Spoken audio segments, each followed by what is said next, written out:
I'm privileged to be surrounded by curious people who are thinking outside the box and dedicate their life to support others in so many different ways so that they can thrive in life. It is a special episode because I have a special guest for you who will share with us huge knowledge and great experience. To make sure it's easy to grasp for you, we will use my case to demonstrate how it works. If you didn't do that already, I urge you to listen to the episode number 8, which sets the grounds for this episode.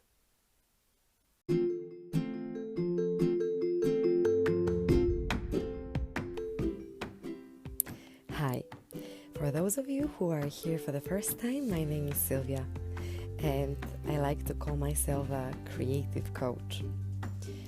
Creative because in my work, I base not only on standard coaching tools, but I also use the knowledge that is introduced to us through different science. What can you expect in this episode?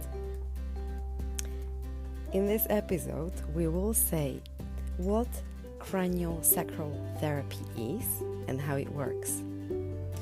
Who is it for? I will also present the existing science and experiments coming from different centuries. And of course, at the end, you will receive one practical tool that you can use on your own.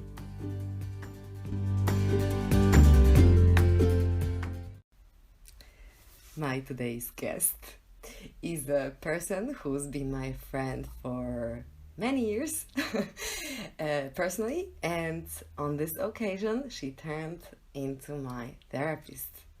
The person I'm talking about is Zofia. Hi, Zofia. How are you? Thank you very much for being here, first of all. Hi, Sylvia. Thank you so much for having me.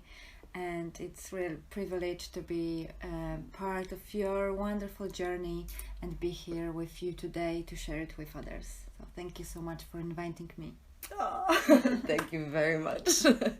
You can see the beautiful vibration already. I mean, you don't see the vibration. You can feel the vibe.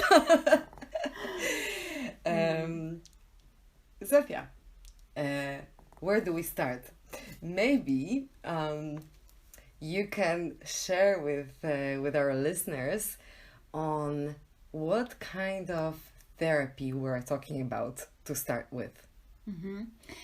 Okay, so we were doing together the Craniosacral Therapy, and I'm really happy to talk about what are the benefits, and in your case, how we worked with you, and what was the kind of case with you, what tools I use, and we used during the sessions. Wonderful. I'm very excited. Let's start then. So before we proceed to the details and the pros and maybe cons, if there are any, let me just give you the brief description of what happened, because like Zofia said, it's going to be a case study. Okay, it started from feeling the pain in my hips, in the lower back, which I was really ignoring. So as much as I encourage you to listen to your body, as much as I encourage you to do yoga, right? Because this is what always helps me. There was an intense time in my life where I was really pushing myself and forcing into spending lots of time in front of the computer. The pain was getting stronger and stronger for a week, and that's when I really started stretching it, and I feel that it was a bit too late because it all already turned into really unbearable pain. And that was the time when I decided to act from two levels. So I was getting the support of a physiotherapist. So he worked on this sphere, on the body sphere. But I also felt that, like we mention in every podcast almost, that our body shows us the emotions that we store. And I was doing the work on my own, which I will share with you in a moment too. But I also wanted to ask for support, a person that I can, first of all, trust. Because I'm not very enthusiastic about all the techniques. So I chose somebody who I trust personally. And that's when I contacted Zofia in this case. Okay. Zofia, so if you could tell me why you chose this particular one for me, okay, and also what are other advantages of these techniques? So who else you help, okay? So we started with the craniosacral therapy. So with the craniosacral therapy, it's a very gentle, hands-on session. In this case, it was a distant session. But how it, maybe I just shortly say how it works. So Yes. when the session is in person, how it is usually performed, I just put my hands in different parts of the body and listen with my hands and with my whole system and with all the senses to your system and what's going on there. And we can access many levels, and we can feel on a physical level what's going on into tissue. We can feel on the emotional level, the energetic level, and we kind of tune into the system and feel and see here what is coming up and what is the most important thing that is coming up during the session. Every session is different. And in your case, there was a strong feeling kind of a very strong kind of trapped energy in your leg, in your hip, in your lower back. And the feeling was of the heat, and that was the state of the tissue. Facial tissue, inflammation of the tissue. Yes, exactly. So that's kind of like the first level when we just started the session, but it's a holistic approach, so we kind of have a look at the whole system and the whole body. And then when we went a little bit deeper into what's going on underneath this kind of trapped energy, what are the messages from the body, and what was the cause of that, then the feelings start to come up that this trapped energy is from the movement of the leg, kind of like you want to, that is coming from the kind of, let's say, emotional level or mental level, that you would like to take a step forward, you would like to move forward with some projects, with your life, like you had some plans that were disrupted. And the feeling of not being able to move forward. So it was kind of like your leg want to step forward, but it stopped. And that kind of energy, like moving forward and being pushed back, moving forward, being pushed back, that kind of caused the energy to be trapped there, and that caused the inflammation and problems in that. Of course, that's kind of one part of the whole big picture, but that's what came up. And we. So let me just say that I also felt this during the session, because during this session, that, let's remind, it was remote, right? And maybe you would like to also mention here, does it have the same power, the session, when it's done face to face, so when you can actually touch somebody, or as opposed to the session online, remote, that we had?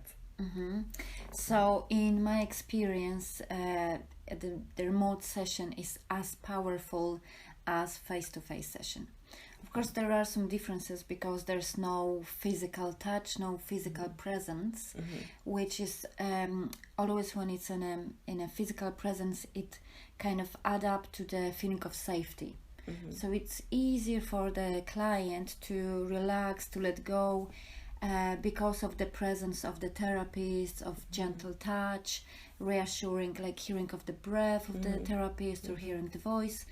But the power of the craniosacral therapy or any work that access kind of like deeper levels is that because we're all connected, we're all part of the bigger matrix. So it doesn't matter if we're in the same room together or if we're 1,000 miles away and we connect through the Zoom, or even without any like voice connection or seeing each other, we can connect with each other, we can access each other, a kind of energy fields in a way. And so the session is as powerful as in person, definitely.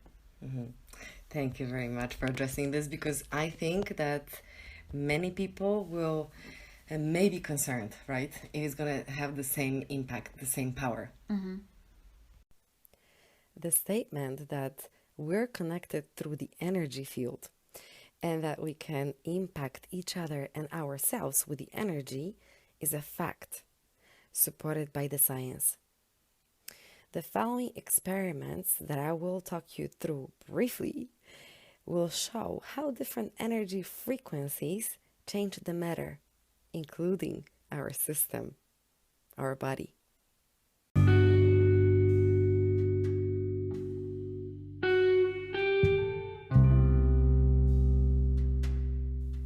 So let's start from the 18th century and the gentleman who was a physicist, Ernst Chladni. He was researching the acoustic phenomena. He poured sand onto the metallic plate and exposed to different music. It turned out that the music as a sound is a wave. It is energy frequency, and the sand was forming into the shapes compatible with this music.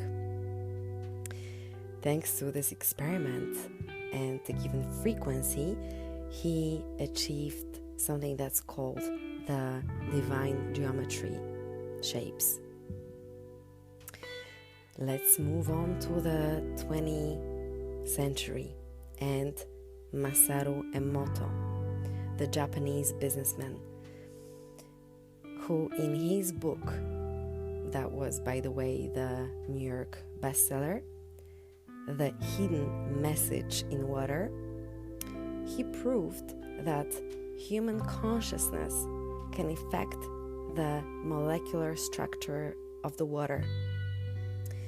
So not only the music vibration, music frequency, but also the energy that that we impact the water through the energy of our words, or even the positive thinking. The next person I would like to bring your attention to was Dr. Reich Geert Hammer, and let me spell the surname for you. Is Hamer. There's lots of hammers on the internet, so to make your search easier, I would like to tell you that he was a physician, a normal doctor, who got testicular cancer. Years of practice and the research on people brought him to the conclusion that the changes in mind that the cancer causes are the same for all the patients with the same type of cancer. And on this basis, he developed something like Germanic New Medicine, which you can do your research on. He cured many patients from cancer using the frequency of music.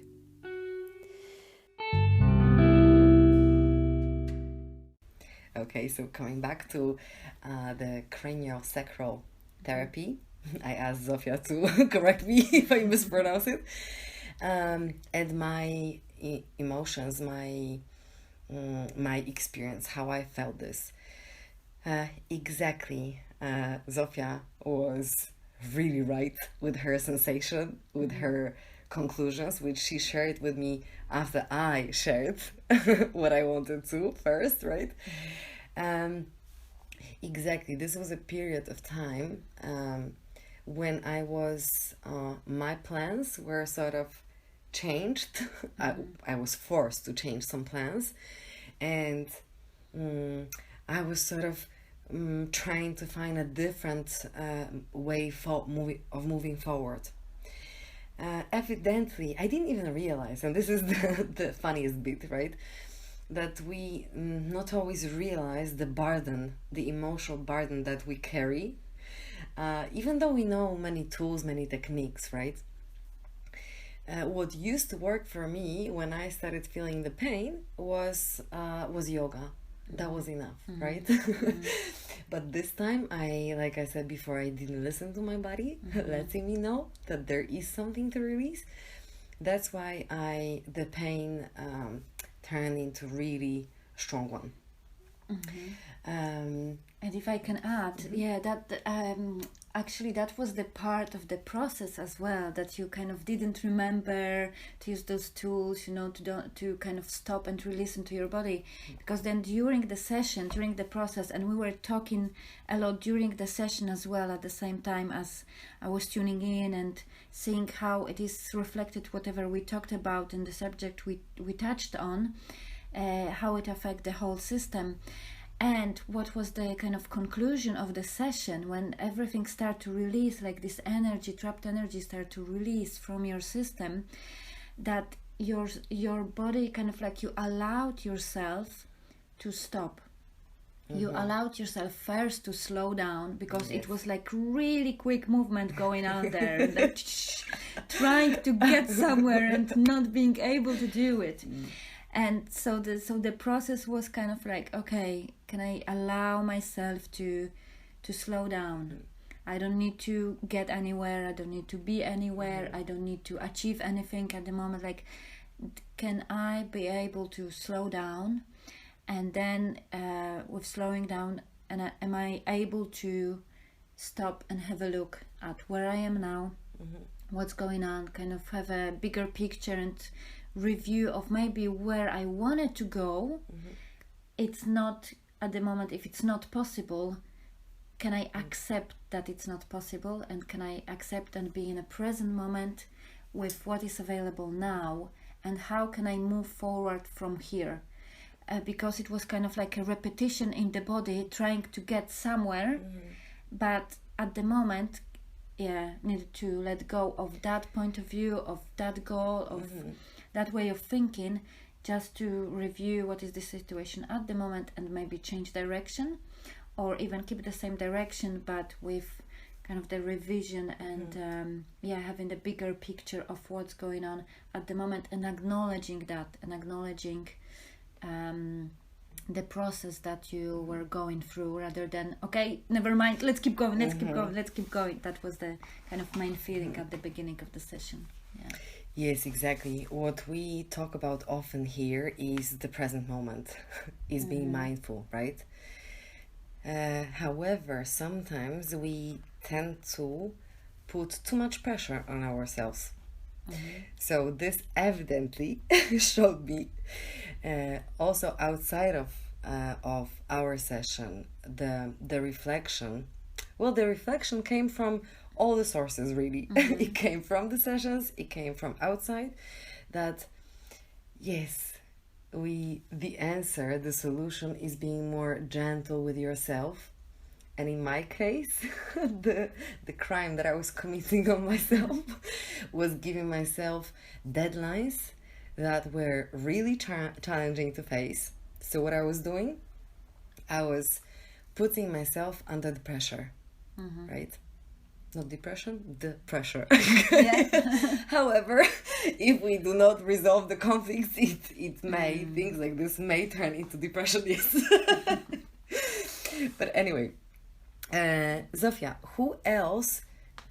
So for me, the major take from this was to be more gentle again to myself, and to be more understanding. So not setting the deadlines that are crazy. If something doesn't work out, just being more patient about it. Tell me, who else are you helping? So who else comes to you for support? In what cases? So often clients who choose craniosacral therapy come with physical issues, like in your case, either pain, or maybe they had some injuries in the past, they had some more chronic diseases, or something more acute. So there's many reasons. Stress as well. That's one of the main groups as well. When they want to relax, let go, when life it become a little bit too stressful, there is too many responsibilities in life. And but also what I noticed that maybe the pain or the physical issue, from their perspective, that's why they're coming to the session. And very often what really brings them is the kind of like the need to connect deeper with themselves. Okay. And maybe if people often if we don't listen to ourselves, if we don't stop to really hear what our body or our mind, our psyche want to tell us, and our maybe higher self would like to convey to us, if we don't listen to that, then the body start to show more and more problems, to the point that we need to start to listen. And then we start to look for help. Yes. And yeah, exactly. When the pain is too strong and it's just too much, we can't bear with it, then we start to look for help. And often during that session, it seems like the underlying kind of thing is the connection, that people lost a little bit of connection with themselves, and that's what they regain during the session. Okay, thank you very much.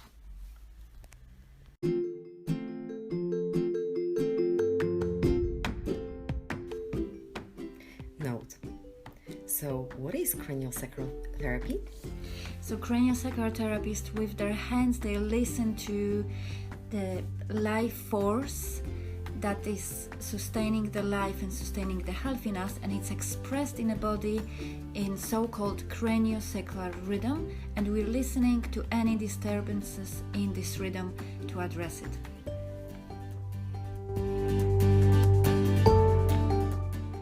Now the question that comes to me, and probably will come to other people too: should we expect effects straight away? So it is really important to let go of the expectations. Yes, so there is the intention that we're coming with, but at the same time it is really crucial to let go of the expectations and what we think it will be the desirable result. Whatever we're ready for and whatever is needed at the moment, that's gonna happen. And if we are fixed on the result, especially like the physical tangible result, then we can miss what gifts we really receive during the session. So for example, someone come here with pain or some injury or a disease, and they just so focused on fixing that, they don't see that actually something released on emotional level or on mental level, or maybe their heart opened to someone close to them, or maybe something changed in their life and their progress on their, or they let go their expectation in some area, or whatever may happen during the session. So it is really important to let go of fixed ideas and also of the idea of trying to fix ourselves. Right. But to have the kind of more holistic approach, as the pain or the disease is a messenger for something, for something deeper, for something bigger that is going on in our life, in our psyche, in our emotions. And with this kind of session, we address what is needed. The healing is coming back to the wholeness of the whole being on all levels, not on fixing the broken bone or fixing, some part of the body that doesn't work well. So it's really important to shift that in our consciousness and have the holistic approach. So this is very similar to, or actually the grounds are very much like the grounds for meditation, right? Where you just let yourself experience, and where you are free from any expectations, right? Okay, let's. What other question maybe that's quite connected is, do I need to believe in this therapy, in the power of it, if I am to be healed? You don't need to believe in anything. So guys, good news. Good news for you, because even if you're skeptical about it, it will still work for you. Okay? Yes, exactly. And what I really love when someone comes to this session and they're very skeptical, like, someone said I need this session or something, or it's a favor for a friend, or I'm doing it for a friend who yeah, okay, let's do it. But I can see that they're really skeptical about it. And then after the session, how much different they feel and see, and it's like, whoa, that was really surprising. I didn't think that I'm gonna feel anything, or I'm gonna have any experience with that, or that something can change in my life. So it's really amazing. I really love skeptical people when they come, because okay, you will see after the session, or maybe even sometime after the session. But okay, so it's working. That's great news, I reckon, for most of us, or most of you who are quite skeptical about it. The question that comes to me now is, and I'm sure that many people would like to know, is it connected to any religion? I.e., so if anybody can practice that, or it's reserved, is based on some religion? So it's definitely not connected to any religion, any specific mindset, any belief. So anyone and everyone can access and can have benefits from those sessions and those techniques, definitely. Amazing. Amazing. Another good news. Zofia, thank you so much for sharing with us the information about and your experience. In Thriving Life, we have this tradition now that we always share one tool that's to work independently. Okay, would you be able to recommend our listeners one tool, one simple tool that they could use independently, regardless of whether they will join the session or not? Okay, yes. So the great tool that I use constantly and I recommend to my clients is to be in a perspective of an observer of our life. And we can access that through being more aware of our body, like being more present in our body, rather than being caught up in our mind and the process of thinking and analyzing, but bring the attention more to the sensations of our body. The great technique is through walking and feeling our feet on the ground. So that's immediately bring our attention from the thinking mind to the body. And then we can kind of get into the perspective of the observer of what is going on in our mind, or what emotions are going on within us, or what sensation we feel in our body, even our pain. Kind of it gives us a distance, to be able to observe it as something that is happening, rather than being caught up in it and feel that we are those thoughts, or we are this pain, or we are those emotions. So I think this is kind of a really basic tool, and that's the start for everything and anything else. Amazing. Thank you so much. I think many of us will find it necessary and very helpful.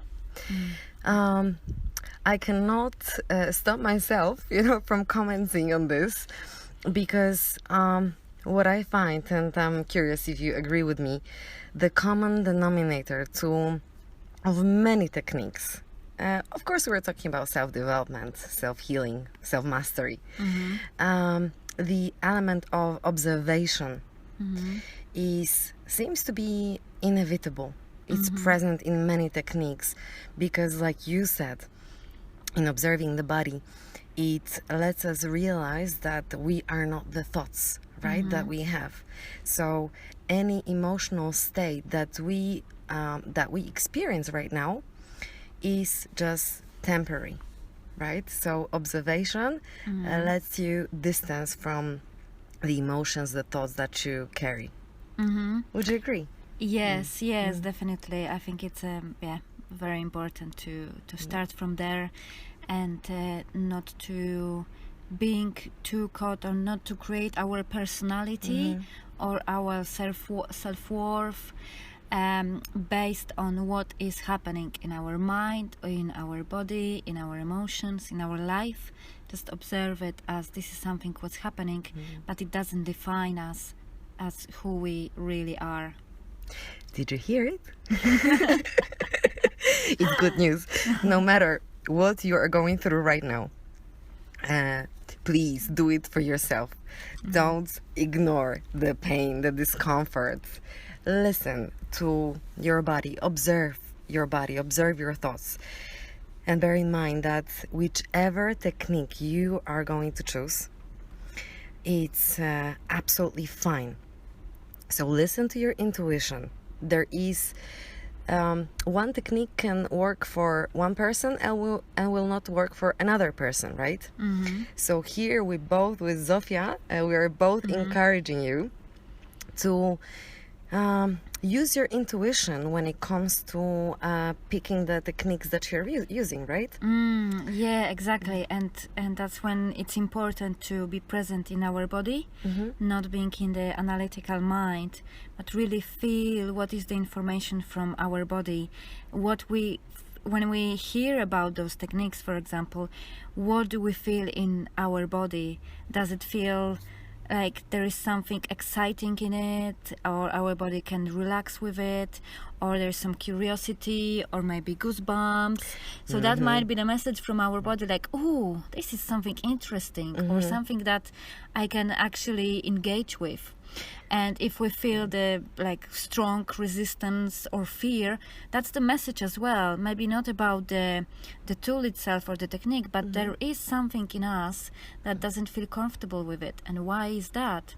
And so definitely, if we're more present in our body, we can receive messages more easily, and we can observe them, and we can hear our intuition more clearly as well. Exactly, and we can avoid the pain, like in my case, knowing all the techniques. I must say, I heard what my body was saying. I was just ignoring it. So you see, no matter what techniques you know, what matters is what you actually imply into your life, right? And how your body feels now. Well, thank you very much for asking. I must say, guys, that now the pain is gone. Like I told you before, I was working with Zofia on this emotional and spiritual, we can say, level, right?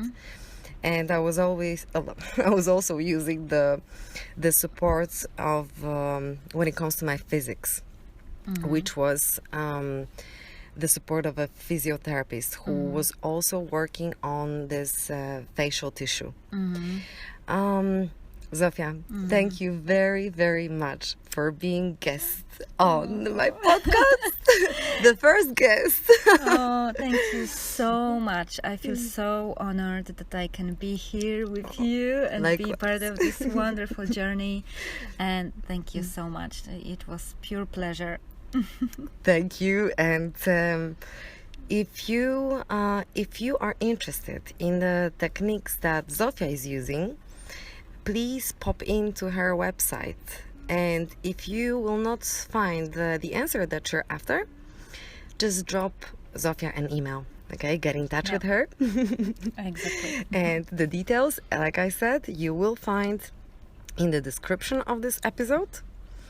And from my side, I want to encourage you to not just listen to the podcast. Go ahead and do the thing. Practice it, okay?